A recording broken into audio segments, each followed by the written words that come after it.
Assalamualaikum warahmatullahi wabarakatuh. Kami dari kelompok 11 akan menjelaskan tentang pengenalan perawi dan karya-karyanya Kitab Sunan At-Tirmizi dan Ibnu Majah. Saya Aira Putri Vaneza dengan NIM 12105-21430 dan teman saya. Perkenalkan, nama saya Dila Puspitasari dengan NIM 12410520716. Kitab Sunan At-Tirmizi dan Ibnu Majah. Yang pertama, Kitab Sunan At-Tirmizi. Muhammad bin Isa bin Saurah bin Musa bin Ad-Dahak As-Sulami At-Tirmizi Al-Imam Al-Alim Al-Barik atau Muhammad bin Isa At-Tirmizi atau Imam At-Tirmizi merupakan salah satu ahli hadis ternama yang lahir pada tahun 209 Hijriah di kota Tirmizi, utara Iran. Terdapat pendapat para ulama mengenai sebutan Muhammad bin Isa At-Tirmizi. Sebagian berpendapat bahwa beliau buta sejak lahir. Sebagian lain berpendapat bahwa beliau menjadi buta ketika sudah besar, tepatnya setelah melakukan perjalanan mencari ilmu dan menulis kitabnya. At-Tirmizi mempunyai karya kitab Al-Jami', At-Tawarikh, dan kitab Al-I'lal. Para ulama menyanjungnya sebagai seorang imam yang hafiz dan ahli fikih.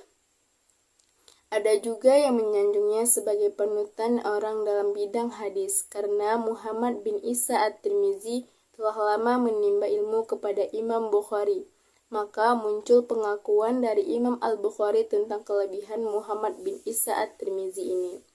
Setelah menjalani perjalanan panjang untuk belajar, mencatat, berdiskusi, dan tukar pikiran serta mengarang, ia pada akhirnya kehidupannya mendapat musibah kebutaan, dan beberapa tahun lamanya ia hidup sebagai tunanetra. Dalam keadaan seperti inilah akhirnya At-Tirmizi meninggal dunia.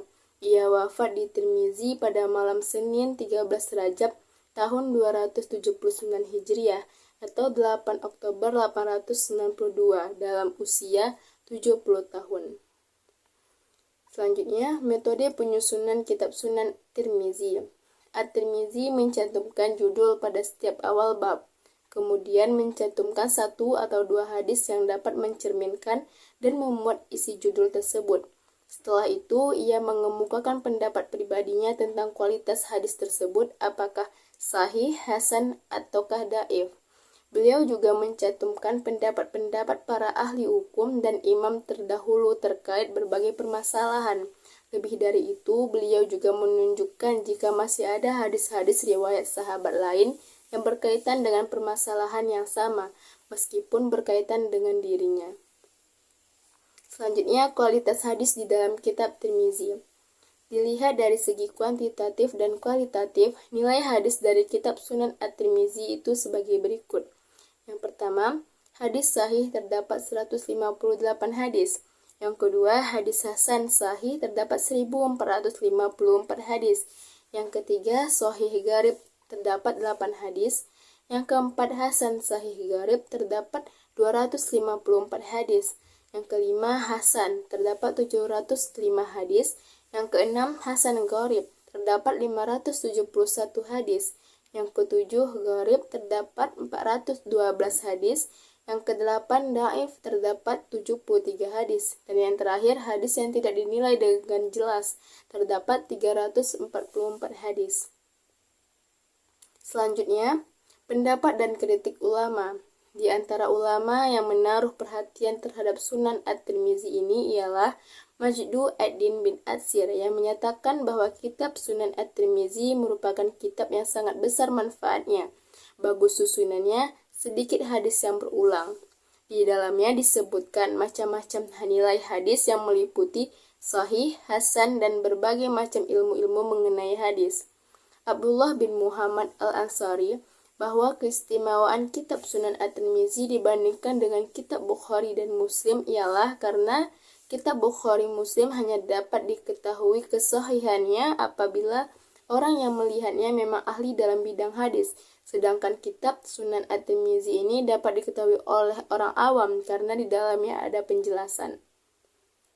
Selanjutnya, adapun kritikan terhadap kitab Sunan At-Tirmizi ialah Dari segi nilai hadis yang terkandung di dalamnya, seperti yang disampaikan oleh Ibnu Al-Jauzi, Ibnu Taimiyah, dan Al-Zahabi, mereka menyebutkan dalam kitab tersebut terdapat hadis-hadis ma'udu yang menurut Ibnu Al-Jauzi sebanyak 30 hadis. Tetapi kritikan itu dibantah oleh Jalal ad-Din As-Suyuti. Memang ada hadis-hadis mengenai al-amal yang dipandang oleh Ibnu Jauzi sebagai hadis ma'udu, tetapi At-Tirmizi memandang bahwa hadis tersebut tidaklah ma'udu, sebab masih diperselisihkan oleh ulama. Kalau sekiranya semua ulama menolak hadis tersebut, niscaya At-Tirmizi tidak memasukkannya dalam as-sunnah tersebut. Selanjutnya Ibnu Majah yang akan dijelaskan oleh teman saya, yaitu Dila Puspitasari. Baik, selanjutnya saya akan menjelaskan mengenai Ibnu Majah. Nama lengkapnya yaitu Abu Abdillah Muhammad ibn Yazid ibn Majah al-Rabi al-Qawwini. Ia lebih akrab dipanggil dengan Ibnu Majah. Beliau ini terkenal dengan kejujuran dan akhlak mulianya. Ia dilahirkan di Qawwin, Irak pada tahun 209 Hijriah atau 824 Masehi. Sebutan Majah dinisabkan kepada ayahnya bernama Yazid, yang dikenal pula dengan nama Majah Maula Rob'at. Ibnu Majah mulai belajar sejak usia remaja. Ia menekuni bidang ilmu hadis pada usia 15 tahun, terutama kepada gurunya yang terkenal, yaitu Ali bin Muhammad At-Tanafasi. Bakat dan minatnya di bidang hadis tumbuh dan makin besar. Hal tersebut mendorongnya untuk berkelana di beberapa daerah dan negara guna mencari, mengumpulkan, dan menulis hadis. Puluhan negara telah ia kunjungi, di antara lainnya yaitu Rai, Basar, Kufah, Baghdad, Khurasan, Suriah, Mesir, dan Hijaz. Menurut Muhammad Fuad Abdul Baqi, penulis buku Al-Mujam Al-Mufahras li Al-Fath Al-Quran Al-Karim, jumlah hadis dalam kitab Sunat Al-Ibnu Majah berjumlah 4.241 hadis. Ibnu Majah meninggal dunia pada tanggal 22 Ramadan 273 Hijriah atau 887 Masehi di tanah kelahirannya yaitu Kuwait, Irak. Kemudian metode penyusunan kitab Sunan Ibnu Majah. Dalam menyusun kitab sunannya, Ibnu Majah menggunakan metode yang tidak jauh berbeda dengan pengarang kitab-kitab sunan yang lain. Dalam hal penyusunan, bab-babnya berdasarkan penyusunan bab-bab dalam kitab fikih. Ini merupakan konsekuensi penanaman kitab hadisnya sebagai kitab sunan. Hanya saja kedudukan kitab Sunan Ibnu Majah di bawah kitab Sunan Al-Tirmizi, Sunan Abi Dawud, dan Sunan Al-Nasai karena telah memuat perawi-perawi yang lemah dan majhul. Meski demikian, banyak ulama yang mengategorikan sebagai al-ushul al-sitah dalam hadis. Selanjutnya yaitu kualitas hadis di dalam kitab Ibnu Majah. Hadis-hadis yang terdapat dalam Sunan Ibnu Majah adalah berjumlah 4.340 hadis, yang terdiri dari muqaddimah, 37 kitab, dan 1.505 bab. Maka dalam hal ini Syekh Muhammad Fuad Al-Baqi telah mengadakan penelitian tentang jumlah hadis ini. Hasilnya adalah perincian sebagai berikut. Yang pertama, 3.002 hadis diriwayatkan dalam Al-Kutub Al-Khamsah. Yang kedua, 428 hadis diriwayatkan oleh periwayat yang dapat dipercaya dan sahih sanadnya. Yang ketiga, 199 hadis sanadnya bernilai hasan. Yang keempat, 613 hadis mempunyai sanad yang dhaif. Yang kelima, 99 hadis memiliki sanad yang lemah, munkar, dan didustakan. Selanjutnya, pendapat dan kritik ulama. Al-Imam Ibnu Katsir dalam pandangannya menunjukkan penghargaan terhadap usaha dan dedikasi Ibnu Majah dalam mengumpulkan hadis-hadis ini, meskipun ia juga mengakui adanya beberapa hadis dhaif di dalamnya. Sebaliknya, Al-Imam Az-Zahabi lebih kritis dengan menyoroti kelemahan kitab ini dalam mengenali hadis-hadis munkar dan mau'du. Kitab ini menunjukkan atau membuktikan kegigihan kerjanya, kedalaman dan keluasan ilmunya, bacaan dan panutannya terhadap Nabi, baik dalam masalah usul maupun furu'. Kitab ini terdiri dari 32 kitab dan 150 bab.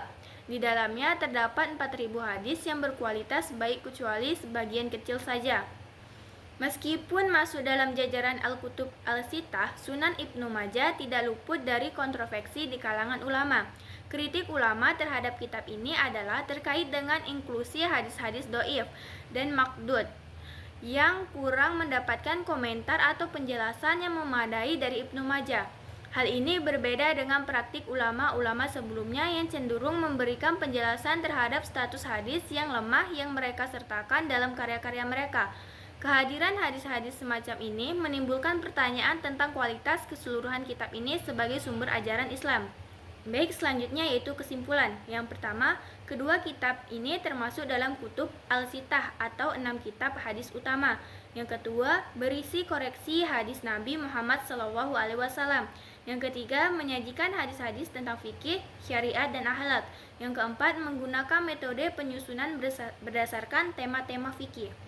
Baiklah, itu penjelasan dari kelompok 11. Jika ada kekurangan, saya mohon maaf. Saya akhiri. Wassalamualaikum warahmatullahi wabarakatuh.